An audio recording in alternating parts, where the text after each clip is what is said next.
kerjasamanya. Untuk kursi kita mohon beberapa di belakang sekitar 15 kursi boleh. Iya, Untuk boleh. di belakang. Mana Bu? Ya, dua-dua. Oh, Sedikit enggak. informasi buat kedua orang tua untuk pengambilan makan siang itu nanti diambil di kantor panti ya. Jika nanti orang tua tidak tahu boleh membersamai dengan anak-anak di mana kantor panti. Nanti makan siang diambil di kantor panti.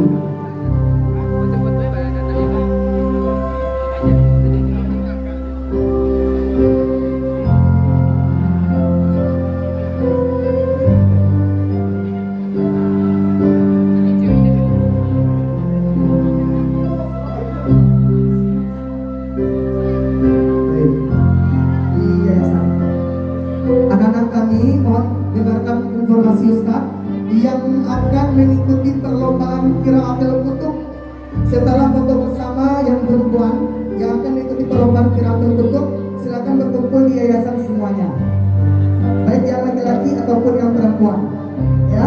Yang akan mengikuti perlombaan di Kemenang kira apel kutub silakan berkumpul di yayasan semuanya.